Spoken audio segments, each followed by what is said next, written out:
수험생 여러분, 안녕하십니까? 자, 이번 강의는 민사특별법인데요. 한두 가지 민사특별법에 대해서 안내를 제가 해드릴 거예요.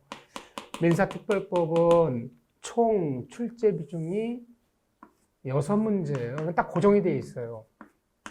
6문제인데, 우리가 보통, 올해 시험이 조금 어려웠다.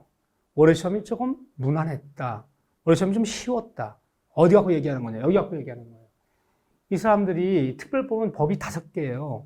예를 들면 주택임대차보호법, 상가임대차보호법, 가등기 담보등에 대한 법률, 줄여서 그냥 가담법이라고 해요. 가담법. 이게 한 법이에요, 이게 가담법. 그 다음에 집합건물의 소유에 관한 법률, 줄여서 그냥 집합법이라고 불러요. 집합법. 아파트 연립 빌라 같은 집합법. 이 집합건물법은 굉장히 법조문이 많아요. 그래서 뭐 주택관리사 이런 거, 아파트 관리소장 같은 거 공부하신 분들은 이 집합건물법이랑 공동주택관리령, 이거 굉장히 중요하죠. 예를 들면, 그다음에 명의시설 금지한다는 실명등기법, 부동산 실권리자, 명의 등기하는 법률, 줄여서 그냥 실명법. 이게 한 법이에요, 지금 이게 한 법. 근데 문제는 여기서 한 문제, 보통. 여기서 한 문제. 올해 여기는 뭐 2문제 나왔지만요. 여기 한 문제. 여기 한 문제. 보통은 2문제. 그러면 이런 거야 우리가 이제 실생활에서 많이 쓰는 거니까 시험을 떠나서도 우리가 중개업을 볼 때 반드시 알아야 되는 거고, 또 중개업을 떠나서 일반 상식적으로 꼭 알아야 되는 파트야. 이런 데는 그래도 흥미가 있는데, 이 듣는이 처음 듣는 법이에요. 한 번에 한 문제가 나와, 한 문제. 한 문제 때문에 한 법을 자세히 공부할 수가 없잖아요. 생각을 해보세요. 법이라는 게 법조문도 풀어야 되고, 거기 관련된 판례도 봐야 되고, 쭉 봐야 되는데, 한 법에서 한 문제 나오는데 이걸 어떻게 자세히 강의할 수가 없단 말이에요. 또, 이런 특별법들은요, 논리가 없어요, 논리. 논리적으로, 1 더하기 1하면 2가 되는 거죠. 착착착, 요거 이해가 잘 되네. 이런 게 없어. 논리가 없어, 논리가. 왜 논리가 없냐? 그냥 국가가 필요에 따라 만든 법이에요. 논리를 따지지 않고 왜란 이유를 붙이지 말어. 이렇게 만들어 놓고 시행할 거야. 그러다 보니까 어떻게 보면 굉장히 실무적이면서 절차법적인 그런 성격을 가지고 있고, 정책적인 그런 목적이 많아요. 그러니까 다 암기란 말이야, 암기. 거의 암기라다시피 해야 돼. 근데 문제는 시험에 나오는 부분이 이제 내가 그랬죠. 어려우면 여기가 어렵고 쉬우면 여기가 쉽다 했어요. 그랬더니 해마 나오는 부분이 딱 나와, 전형적으로. 선에 딱딱 찍었어. 주택임대법에서는 요 세 군데만 보면 여기서 나올 것이다. 상가법법도 요 2군데만 보자. 가담법 요 딱 3군데만 여기만 보자. 요 딱딱 찍은 데서 그대로 나와요. 그러면 그의 시험은 무난했다, 쉬웠다 보고, 찍은 데서 한 4문제 정도 나와요. 4문제, 5문제 정도까지도 우리가 늘 수업 시간에 여기만 보자, 강조한 부분 이렇게 나와요. 그러면 그런 대로 풀만해. 근데 어떤 때는 3문제 정도는 그냥 공부한 데 나왔는데 이걸 상대히 볼 수가 없잖아, 시간상. 3문제 정도는 이거 무슨 소리인지 모르겠어요. 이래버리면 이 시험 문제가 어렵다는 거예요. 예를 들면 그럼 어떻게 나올지 몰라요. 근데 문제는 이런 특징이 있다는 거. 그래서 암기가 많이 필요하고 요약 정리가 많이 필요하고, 내가 선생이 설명한 부분은 알겠는데 나머지는 모르겠어. 그거 신경 쓰면 안 돼요. 한 문제 나오는데 한 법을 체계적으로 가르치려면 이게 한 시간 갖고 되겠습니까, 이게? 그럼 우리가 나올 만한 부분을 찍어서 해마다 기출문제 반복되면 찍어서 거기만 연습하는 거야. 그리고 거기 논리도 없어요. 암기하는 게 많아요. 부담스럽다, 좀 여기가. 근데 특별법은 초시생, 처음 공부하시는 초시생 분들이건, 예를 들면 다시 한번 도전하시는 재시생 분들이건, 내가 만약 공부를 1월부터 시작했다. 1월부터 시작했다 그러면 1월달 보통 출연 많이 하니까 보통 이거는 5월달 이후부터 보세요. 5월 이후부터. 그러니까 어떻게 보면 민법이 내가 기본서랑 기본 강의를 2바퀴 정도, 2번 정도 돌린 다음에 마지막 완성시키는 파트야. 또 미리 공부해도 여기는 기억에 남는 것도 없어요. 숫자도 몇 개 외워야 되고 이렇게요. 또 숫자는 바뀔 수가 있어요. 주택임대차 상가법법은 정책적인 법이기 때문에 이 국가에서 쉽게 바꿔요. 야, 최소 면적 올리자, 액수 올리자, 숫자 늘 바뀌어. 그러니까 숫자는 신경 쓰지 마세요. 숫자는 9월달 가서 신경 쓰세요. 9월달. 9월달 이후에 바뀌지도 않을 뿐더러 바뀌는 것은 이제 반영이 안 되기 때문에 그러는 거지. 뭐 숫자 외운다 숫자 뭐 9억 원 이하인 자, 뭐 6억 4천 이하인 자 외울 필요 없어요. 여기는 수식이 바뀌기 때문에. 그래서 어쨌든 기본 강의와 기본서를 적어도 2바퀴 정도, 이 원론적인 얘기를 하는 거 2바퀴 정도 본 다음에 그때부터 보기 시작하자. 또 하나, 전체를 보지 말고 선생님이 보자고 하는 부분만 보자. 응? 거기서 웬만하면 나오는데 그걸 벗어나면 너나 나나 뭐 찍는 거 이렇게요. 네. 그래서 여기는 좀 부담스럽기도 하다 이렇게. 여기까지는 좀 재밌지만 이것들은 뭐 사실은 중개심에 필요하다 그러지만 이것까지 상세히 내는 것은 참 모순이에요 이렇게. 한 문제씩 또 어렵게 낼 땐 굉장히 또 어렵게 나오기도 해요 이렇게요. 자, 그래서 그런 취지가 있는데 먼저 그래도 상견례 해봐야죠. 뭐 주택임대보호법이야 우리가 알아요. 주거용 건물에서 임대인이 주거용 건물만 이 법을 적용받는 거예요. 받는데 이 법은 어떤 법이냐? 이 법은 입법 취지가 복지국가죠. 주택 임차인들의 생존권 보장과 이 복지국가적 이념이 내면에 흐르는 법이다. 무조건 임차인들 보호를 만든 법이에요. 논리 따지는 게 아니라. 따라서 대법원이 무슨 얘기를 하냐. 이 주택임대보호법, 이 법을 해석할 때, 이 법의 해석할 때는, 주택임대보호법을 해석할 때는 논리성에 여기에 연연하지 마. 논리적이 않아요. 논리 안 맞아. 연연하지 말고 자구에서 글자 내 국문학적 그 지식을 동원하지 말라는 거예요. 글자 해석에 연연하지 마라. 자구 해석이요. 이게 국어를 이렇게 읽어보면 논리학적으로 볼 때 국어학적으로 볼 때 내 생각 이런데 따지지 말아라. 자구 해석이 글자. 자구 해석에 연연할 것도 아니다. 이번 해석은 무조건 입법 취지가 이런 취지 때문에 만든 거기 때문에 이 법을 해석하면 무조건 내가 쓴 얘기야. 이번 해석 무조건 임차인에게만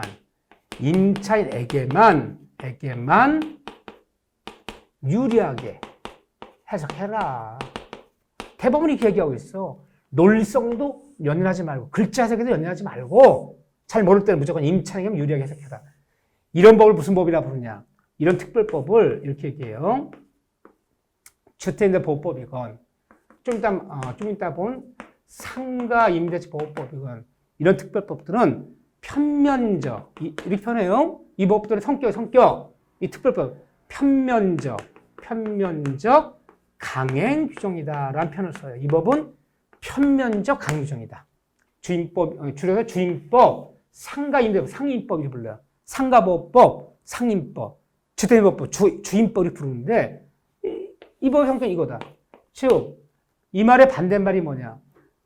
주택임대보호법이건 상가보호법은 세입자 보호를 만든 법이기 때문에 쌍면적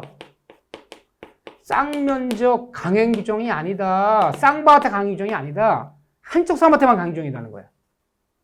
그러면 두 사람이 모두 지켜야 되는 법이 아니라는 거야. 한쪽만 지켜야 되는 법이야. 이 편면적 강행 규정은 주로 이 법이 어떤 법을 이렇게 만드냐. 약자를 보호하기 위한 법들, 약자를 보호하려는 법을 두 사람, 임대인, 임차 다 보호하려고 만든 법이 아니에요. 약자 보호, 오로지 임차인 보호. 약자를 보호하는 법들은 보통 편면적 강행 규정이라고 불러요. 그러면 편면적 강행 규정을 주택임대보호법, 상가보호법 어떻게 해석할 것이냐? 이 법의 성격이 이거라 해서 쌍면적이 아니라 그랬어요. 자, 이렇게 얘기해요. 그러면 편면적 강행 규정은 이 법을 어겼어요. 강행 규정은 법을 위반하면 안 되는 거예요. 무조건 법대로 법의 규정대로 꼭 지켜야 되는 강행 규정이라 부르는데, 그렇죠? 이 법을 어겼지만 편면적 강행 규정이기 때문에 이 법을 어겼지만 임차인에게 유리한 특약은 이것은 그냥 유효한 거야. 특약대로 가는 거야 이렇게요. 그럼 이 법을 어겨서 무조건 법을 어겼다가 다 무효가 아니라 원래 강행 규정은요. 법을 어기면 무효가 돼. 효력이 없어요. 법을 위반하면 다 무효가 되는데 법을 어겼더라도 임차인에게 유리한 특약은 유효하고 법을 어겨서 임차인에게 불리한 이 불리한 특약만을 무효로 하는 거예요. 뒤집어 얘기하면요. 응? 임차인에 대해 불리한 특약은 무조건 무효야. 계약서 쓰더라도 다 효력 없어요. 그럼 뒤집어 얘기하면 이 법을 어겨서 임차인에게 불리하고 임대인에게 반대로 뒤바꿀 수 있는 거죠. 집주인에게, 상가 주인에게, 임대인에게 유리한 특약은 반대말이잖아. 같은 말이잖아. 특약은 다 뭐가 되는 거예요? 다 무효가 되는 거예요. 차라리 예를 들어 볼게요. 또 바뀔지 모르지만 주택임대보호법의 상가보호법 보면 이 법을 적용받으면 집주인, 상가주인 1년에 5% 이상 못 올려요. 5%. 근데 우리는 계약 쓰면서 저기 어떤 경우에도 차임은 보증 올리지 않는다 라고 썼다면요. 그 임차인한테 유리하잖아. 그 특약 유효해요. 그렇기 때문에 못 올려. 그런데 법에는 5%돼 있지만 우리는 10%까지 올릴 수 있다 라고 틀으면요. 임차인한테 불리하잖아. 불리한 특약은 무효야. 무효이기 때문에 10% 올릴 수 있다 해도 그 특약상이 자체 무효이기 때문에 몇 프로 못 올려? 5% 이상 못 올려. 예를 들면 주택임대보호법에서 아무짝에 적어도 최단기간 2년은 보장해라. 이런 계약서에 집주인 사정이 있어. 응? 1년 6개월 전에 이사 들어라는 사정이 있단 말이야. 그러니까 1년 6개월만 쓰는 조건으로 보증금 싸게 해줬어. 그 대신 썼어요. 2년 주장하지 않고 1년 6개월만 살기로 한다. 그럼 법의 보장은 2년보다 짧잖아. 그러니까 임차인한테, 세입자한테 유리해요. 불리한 특약은 다 무효예요. 무효. 그런 특약 넣어도 2년 주장할 수 있어? 없어요? 있어요. 예를 들면 그래서 법을 어겼다고 해도 임차인에게 불리하고 임대인에 유리한 특약은 무효. 하나만 한 특약. 다 법 어기더라도 임차인한테 유리한 특약은요. 절대 올리지 않는다. 10년간 올리지 않는다. 그럼 못 올려요. 임차 유리한 특약은 유효. 이렇게 해석하는 거. 유리한 것은 약자에게 유리한 것은 유효. 불리한 것은 특약 무효. 이렇게 해석하는 것을 뭐라 부른다? 우리는 편면적 강요점 푸는 거지. 법을 어겼다고 무조건 다 무효라는 얘기는 아니다. 이렇게요. 또 하나 대법원이 자구해석 연연하지 말아라. 논리성 연연하지 말라는 얘기는 어차피 논리 안 통한다. 글자 해석에 연연하지 말아라. 응? 무조건 입법 취지가 왜란 이유를 붙이지 말어. 논리 안 맞지만 무조건 세입자, 임차한테 무조건 유리하게 만든 법이야. 이 뜻이에요. 그럼 이 법의 적용 범위가 나오죠. 이렇게요. 그러니까 이 법 적용 범위는 1조부터 나오는 거야. 보면요. 이 법은 무조건 모든 임대차가 아니라 주택임대차, 주거용 건물. 그렇죠? 주거용 건물만 이 법에 적용이 있는 거예요. 근데 뭐가 주거용 건물이냐? 판례가. 그럼 어떤 사람이 이 특별법 적용받는 거냐? 그러면 주거용 건물의 판단 기준이야, 기준. 판단 기준은 예를 들면 이게 주거용이냐 주거용이 아니냐. 주거용이면 이벌 적용받아. 이벌 적용받으면 굉장히 유리한 거죠. 이벌 적용받지 못하면 임차인들이 특별히 보호할 방법이 없어요. 그러니까 주거용이냐 아니냐 판단 기준이 뭐냐? 판단 기준은 공부상, 응? 대장상 이런 거 갖고 표시형을 갖고 결정하는 것이 아니라 실제적으로 결정되는 거예요. 그러면 건축물 대장에는 옥탑이 창고로 돼, 창고. 응? 지하가 지하 보일러실로 돼 있어요. 근데 실제는 보일러실로 쓰지 않고 방을 들이고 사람이 주거하더라. 아, 옥탑을 창고로 쓰지 않고 사람이 방을 들이고 쓰고 있더라. 그러면 이벌 적용받는 거야. 즉, 대장이나 공부 어떤 형식 가지고 주거용 판단한 것이 아니라 실질적으로 판단하겠다는 거야. 그러면 이벌 적용 대상이 되는 거야. 실제적으로 사람이 거주한다면.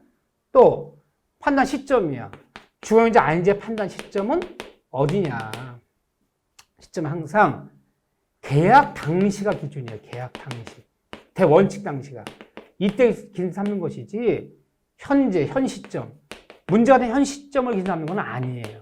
예를 들면 계약 당시에는 이게 창고였어요. 창고였는데 뭐 3년간 빌려줬어요.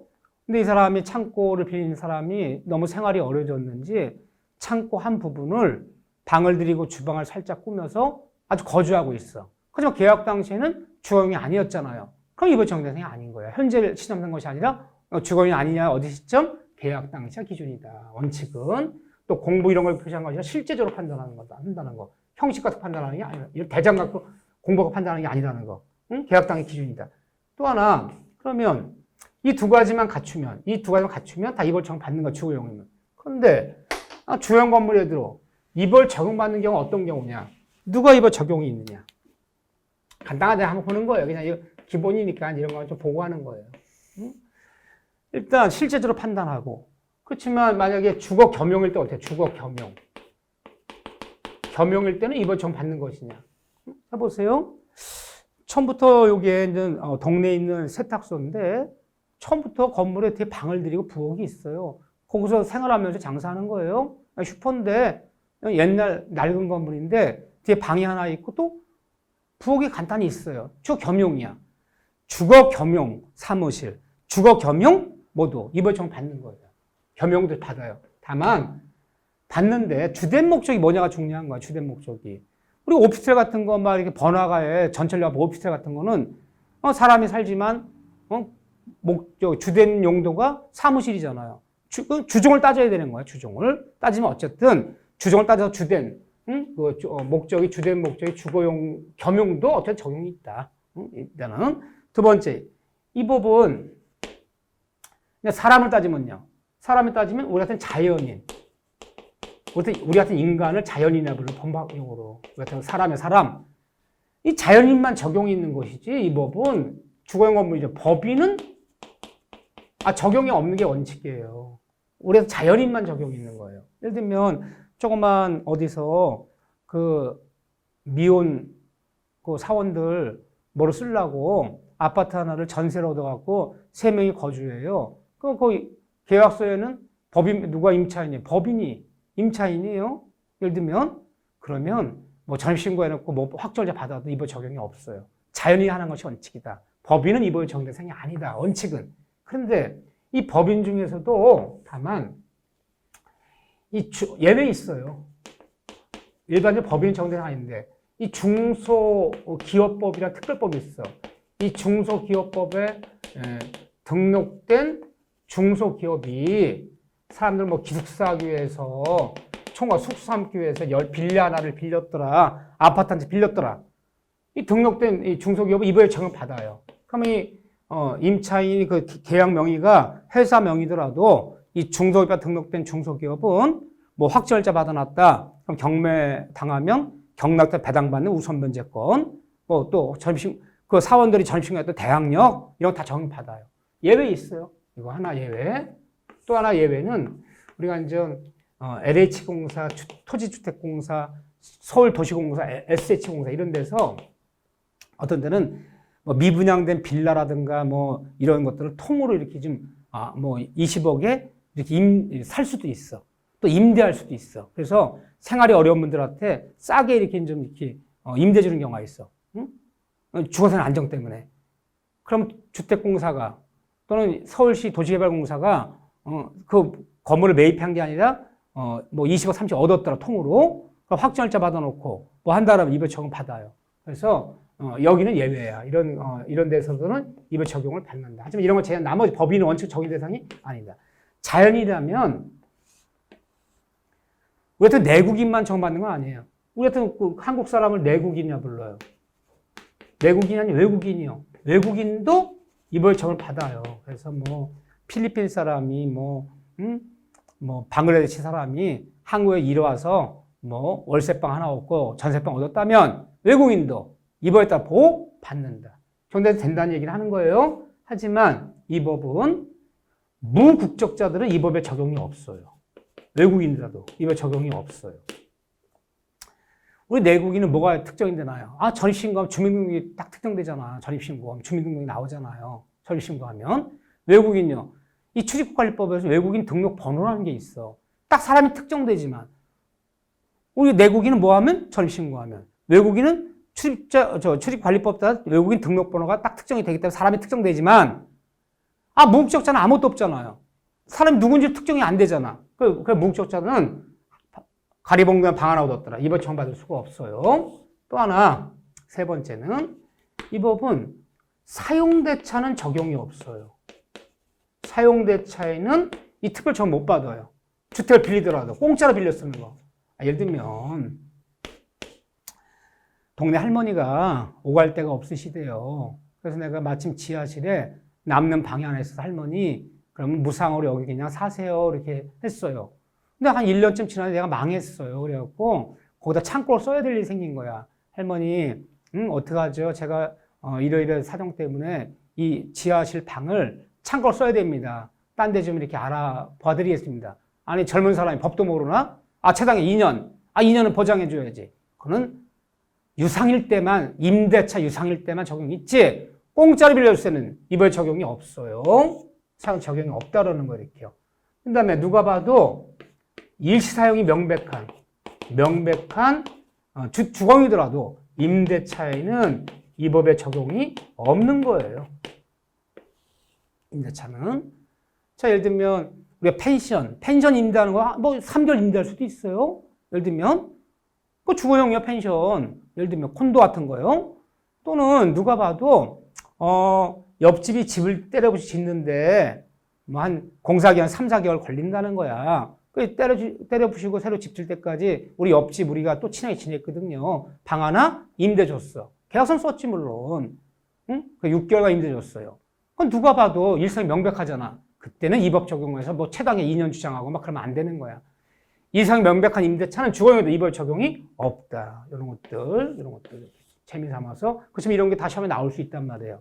또 하나 여기서 이제 5번째 봐야 되는 게 그러면 임차년 전차인은 이건 굉장히 중요한 얘기예요. 이거는 기초강의지만 과연 전차인들은 이 법 적용을 받겠느냐? 전차인이 뭐냐? 한번 그림 그려볼게요. 기초강의 이런 것들 조금씩 보고 하자고 이렇게요. 이 다음에 본격적인 수업 들어가면 뭐 대항력이니 우선 변제권이니 최우선 변제니 임차 명령 등기 제도냐는 수도 없이 봐. 시험 보라는 그날까지 맨날 할 얘기들은 안 해 내가 지금. 응? 그렇지만 이제 앞으로 기본 강의 들어가면 한 번씩 해줄 얘기였지만 이렇게 좀 너무 시간이 걸리고 진도가 바쁘니까 시험에 꼭 나올 때만 하니까 그러니까 그런 본 강의 들어가면 못할 얘기들만 조금씩 하는 거예요 이렇게요. 자, 이게 어떻게 되느냐? 잘 봐보세요. 이건 이제 집주인이 갑이라는 사람이야. 뭐 또 집주인을 보통 임대인이라 부르니까요. 자, 2년 계약 맺고 임대 줬어. 을이 살고 있어요. 2년 계약 맺었어요. 이런 사람을 우리가 임차냐 불러요. 근데 여기에 전부를 전부될 수도 있고 일부. 이거 방 4개짜리 뭐 2층짜리 단독주택이에요. 근데 방 하나만 저 하나만 예를 들게요. 병이라는 사람한테 재임대했어. 이런 사람은 전차인이라고 불러요. 전차인. 그러니까 재임대 주면 임차인을 뭐라 부르냐. 남의 얻어갖고요. 독채를 얻어서 방 하나만 준 거야.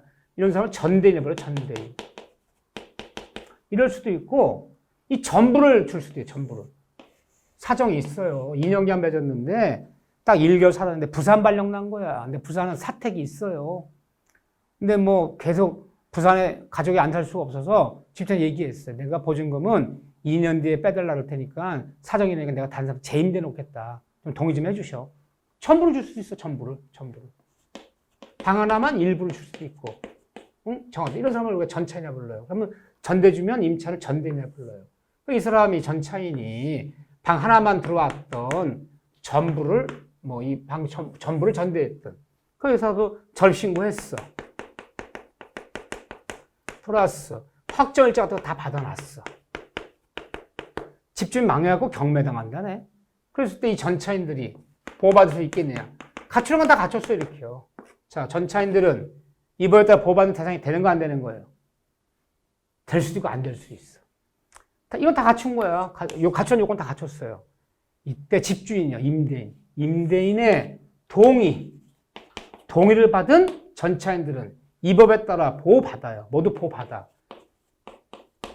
이 다음에 대항력, 우선변제, 최우선 다 적용받아요. 근데 동의 없어서 무단. 집주인 동의가 없었어요. 무단 전차인들은 이런 거 다 갖춰도 이번 정대상에 보호받을 수가 없어요. 그러면 본래 건물 주인이 아닌 이런 사람과 방 하나만 재임대 받을 때 판에 뭘 요구해야 돼요?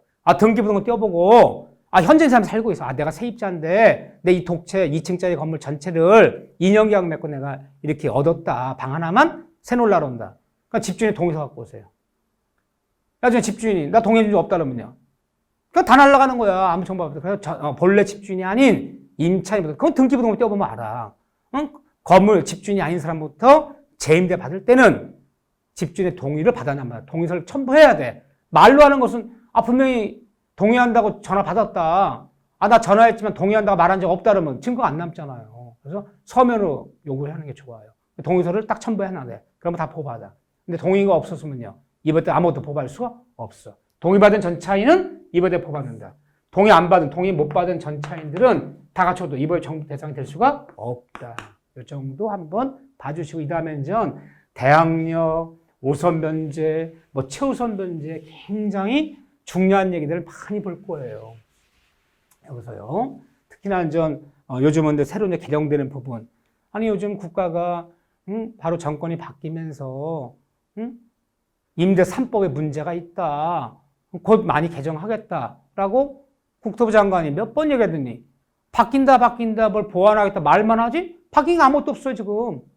근데 바뀔 가능성이 좀 있어요. 그래서 숫자 보증금은 1년에 얼마에서 올리지 못하냐 2+2 갱청구제도 오히려 4년마다 돌아오면 보증금이 한 번 올릴 수 있다. 그래서 그것도 개정이 어떠고 하더니 가만히 있는 거야. 그래서 이 주택요법은요 국가의 어떤 그 정권이 바뀌거나 뭐에 따라서 많이 개정될 수가 있어.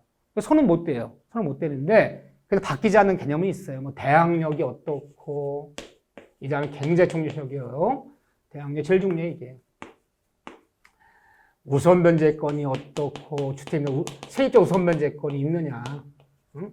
최우선 변제권이 어떻고 이단 시험 보라는 그날까지 맨날 이거 갖고 떠들 거예요. 그 다음에 만약에 2년 계약이 끝났는데 집주인이 돈이 없다 보증 못 빼주는 거야. 이게 이제 전세금이 떨어지는 경우, 우리나라처럼 떨어지는 경우는 참 드문데 요즘 같은 경우는 기준금리가 많이 올라서 집값이 떨어지고 전세금 떨어질 수 있어. 그러니까 못 빼주는 거야.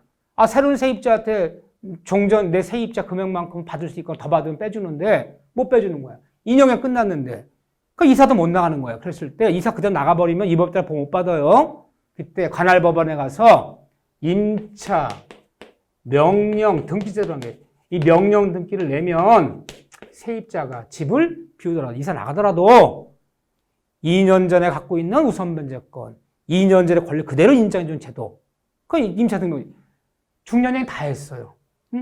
여기서 이런 얘기들이 우리가 굉장히 중요해요. 별표 친 순서도 중요해요. 딱 논점 네 군데야. 이런 얘기들을 우리가 이 다음에 시험 보는 그날까지 한 두세 번 반복하고 요약 정리하고 또 마무리 특강하고 할 때 계속 반복할 거야. 근데 이런 논리들이 쉽지가 않아요. 이거 어렵게 되려면 끝도 없고 올해 33회 시험에는 여기서 굉장히 어렵게 냈어요. 뭘 어렵게 내요? 짐이 너무 길어. 읽다 보면 1분과 될 일이 아니야. 알고 모르면 둘째 치고요. 그래서 난이도 조절을 여기서 할 수도 있어. 그러면 찍는 거고 너나 어디든. 그렇지만 일반적으로는 이런 것들. 그리고 사회생활에 굉장히 중요하죠. 이런 것들 제가 기본 강의, 요약 강의, 마무리 특강 3번에 걸쳐서 반복할 거예요. 이런 것들을 반복할 거다. 거기서 보긴 한데 논점은 그렇다는 거야. 오늘 구체적으로 좀 상견례하고 어떻게 보면 가이드하는 거 이런 것들이 중요하고 이런 것들을 앞으로 공부할 것들이다라는 것이 뭘 들어가서 뭘 이해를 시키고 지금 당장 하자는 게 아니에요. 지금 등산업 따지면 아직 등산 시작이 안 됐어요. 산 밑에 모여서 우리가 이런 산을 갈 것이고 대충 이 과목이 이런 거다. 해외여행 가면요. 가이드가 아직 여행 시작하지 않았어요. 앞으로 여행 일정이 일주일인데 첫날은 어디 가고 둘째 날 어디 가고 이거지. 가서 사진 찍고 하는 게 아니에요. 지금 아직은요. 그러니까 부담 없이 기초 강의 들어달라는 거야. 논점은 요거다. 자, 그렇지만 이런 얘기가 있고 그 다음에 보통 주택요법이 2문제 나와요. 2문제. 2문제 나오는데 33회 시험 2022년 33회 시험에서만은 한 문제 나와. 한 문제 나오는 이유가 뭐예요? 하도 개정 논의가 많으니까 낼 수가 없는 거야. 잘못냈다가 그저 바뀌면 어떻게 해? 시험은 이미 시험 보기 1개월이나 1개월 반 전에 출제를 하는데 그 사이 발표하면 어떡합니까? 그러니까 적정 실수가 안 되니까 근데 두 문제 나온다 보면 돼요. 자, 이 다음에 이제 상세히 볼 거, 이런 것들. 뭐, 이런 거 이제 기초가 적용법 이런 거 봐주면 돼요. 그 다음에 이 다음에 상세한 뭐, 대항력 이런 것들은 우리가 이제 사례 문제까지 다 이 다음에 보기로 하고요. 그리고 갱신제도 이런 거 참 중요하죠. 보증금 횟수, 우선 문제 이런 거요. 상가법법 문제, 상가법법. 자, 상가법도 특별법인데 상가법법은 주택, 임대차 보호법과 몇 프로 똑같으냐? 90% 똑같아요.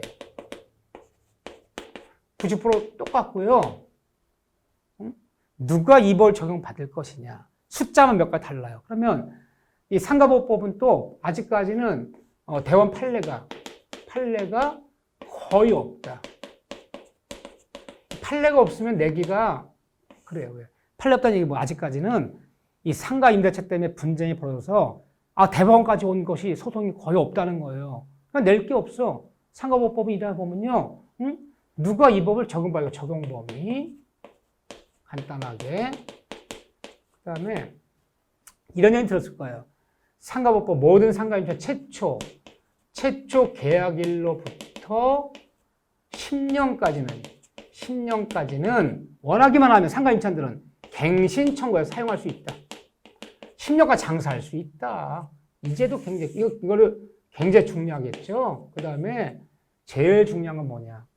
모든 상가임차인에게는 권리금 수수 기회를 보장해야 돼요. 가장 최근에 이제 이게 보완된 거죠. 시험 문제는 거의 이게 제일 탑픽이에요. 볼 때가 두 군데밖에 없어요.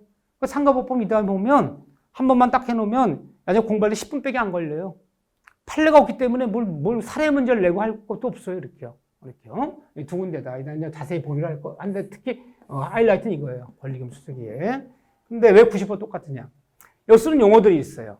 상가보호법에 보면 대항력, 상가임차인 대항력이 어떻고, 확정일자 받으면 우선 변제권이 어떻고, 예를 들면 상가임차인들도 상가가 경매당하면 경락되면서 최우선 변제금이라는 게 최우선 변제금.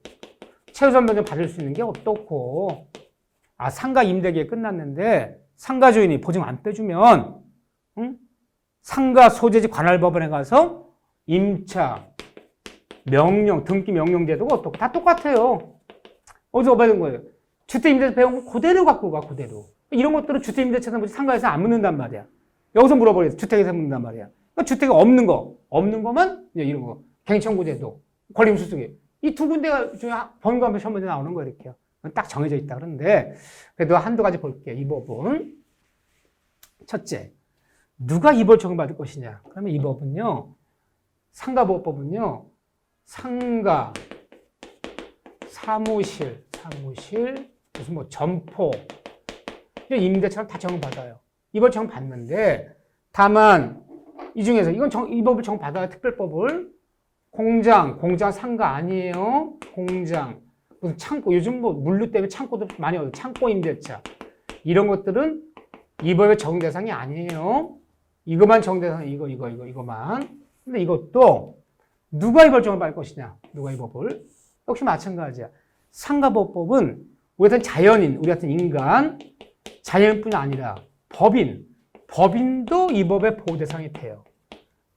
요게 뭐랑 다른 점이야? 주택임대차 다른 점이잖아요. 주형건물 주택임대법법은 누구만?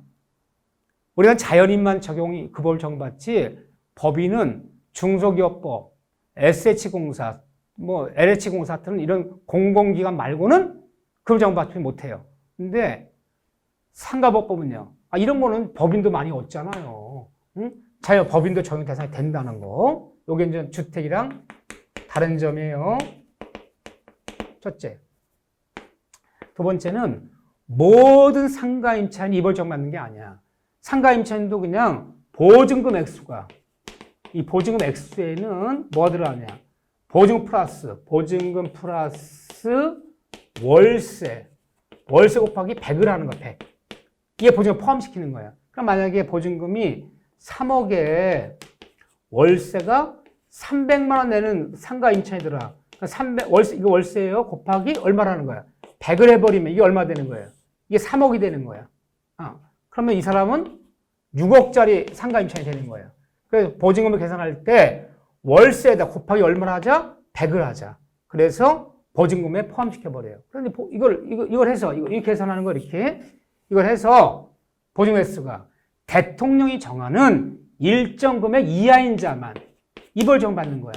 그래서 현행법에 따라 이것도 바뀔 가능성이 커요. 2023년에는. 그렇지만 어쨌든 현법에 따른 모든 상가 임차인이 아니라는 거예요. 이렇게 해서 이제 하는 건데 현재는요. 이거요. 서울에서 배우자는 거 아니야. 숫자 바뀔 수 있어요. 서울에서 9억 원 이하인 자만 이벌 적용 받아요. 이 특별 적용 받아요. 9억 원이 되려면 어떤 사람이 보증금 1억에 월세 500만 원을 내더라.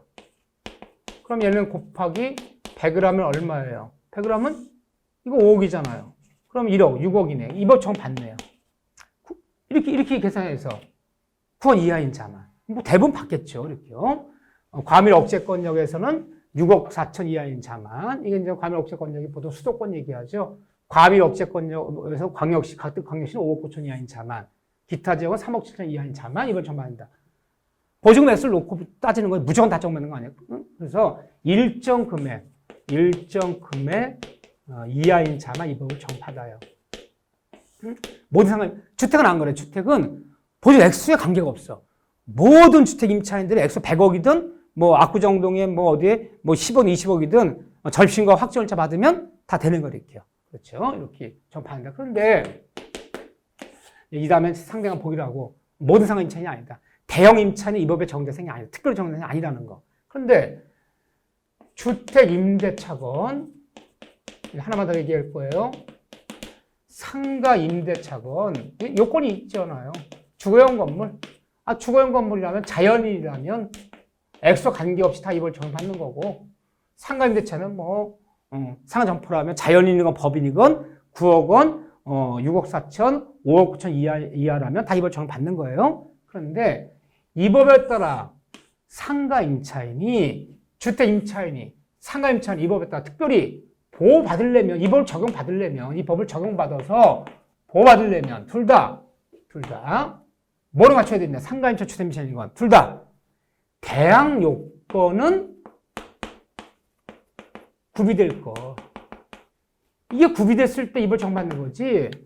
주택이건 상가건 대항 요건이 구비가 안 돼. 구비가 안 되면 이 법에 따라 아무것도 보호받을 수가 없는 거예요. 이건 최저 요건이야. 대항 이건 구비돼 줘야 돼. 그래야지 뭐 확정일자 받았을 때 경락 때문에 배당받는 우선 면제권, 잘못됐을 때 일정 금액 이하인 자 최우선 면제권, 뭐 새로운 집주인이 바뀌더라도 대항력 주하면서 나 이사 못 나가 내 보증금 빼줄 때까지는 남은 계약금 끝날 때 대항력 인정하건 우선 면제권이 있건 최우선 면제권이 있건 또 법정갱신이 있건 갱신청권인데도 있어요. 주택은 2+2 4년 살 수 있어. 상가로 10년까지 갱신청권을 할 수 있어. 이 모든 걸 따라 보호받으려면 이건 구비해줘야 돼. 이게 구비가 안 되면 이 법에 따라 아무도 보호 못 받아요. 이게 최소 요건이야. 이 법에 따라 보호받을 정말 최소 요건이에요. 주택은 뭐냐? 주택은 세입자가 주택 인도 플러스 관할 주소지에 똑바로 뭐 돼야 돼요? 전입신고. 주민등록. 이게 돼줘야 돼. 이게 안 돼주면 이 법에 따라 아무것도 보호 못 받아요. 이게 대항 요건이야 부르는 거야. 이 법이 정말 가장 최소 요건이야. 그래서 아무리 내 서로 얻었지만 전입신고 안 해놓으면요. 확정일자 받아도 소용없고 최우선 면제가 뭐 아무것도 다 날아가는 거야. 근데 문제 전입신고 어떻게 해야 돼요? 전입신고를 올바르게 법에 규정된 대로 올바르게 똑바로 해줘야 돼. 똑바로 뭐 이거 똑바로 못하는 순간 대항 요건이 깨지는 거야. 이게 똑바로 안 돼 있으면 대항 깨지는 거야. 이 법에 따라 아무도 보호할 수가 없어요. 그걸 대항 요건이냐 불러요. 인도 플러스 전입신고. 상가보호법은요. 상가 인도 플러스 반드시 사업자 등록이 이루어져야 돼. 세무서 가서. 이게 이루어지지 않으면 이번 때 아무것도 못 받아요. 따라서 사업자 등록을 내지 않는 뭐 종교단체. 세금 안 내잖아. 종교단체요. 종교단체 무슨 친목단체. 우리가 뭐 동호회 같은 거 친목단체예요. 동창회 사무실 얻었어. 그런 것들은 사업자 등록 대상이 아니잖아. 친목단체. 비영리단체 있잖아. 비영리단체. 세금 안 내잖아요. 사업자 등록 안 내잖아. 이런 데들은 이벌 적용 대상이 아니야. 사업자 등록 대상이 아니기 때문에. 그러니까 이걸 갖춰야 돼, 똑바로. 이거 못 갖추면 아무것도 보호받는 거예요. 주택은 인도 플러스 올바르게 전입신고. 상가는요, 인도 플러스 사업자 등록. 응? 이런 것들은 남의 사무실 점포 얻었더라도 사업자 등록 대상이 아니기 때문에 이번 적용 대상이 아니라는 거죠. 이걸 대응 요건이나 불러요. 인도 플러스 전입신고, 인도 플러스 사업자 등록. 이게 최소, 이걸 해야지 이것 때문에 보호받는 거예요. 대항 요건이 구비가 안 되면, 대항이 깨져버리면 이 법에 따라 아무것도 보호할 수가 없다는 거예요. 인도 플러스 전신고, 인도 플러스 사업자 등록. 이 최소 요건이다. 이거 갖춰줘야 돼. 이게 깨지는 순간 아무것도 없는 거예요. 자, 이런 거에 대해서 이 다음에 상세 공부하기로 하죠. 이렇게 해서 주택 상관 대충 안내를 끝낸 거예요. 부담 없이 들으세요. 아직 우리 막 공부 들어간 거 아니야, 이렇게요. 기본 강의 들어서부터 이제 천천히 이제 본 공부 들어가기 시작하는 거예요. 오늘 고생하셨고요. 여기까지 잘 복습 부탁드립니다. 자, 여러분들 수고하셨습니다.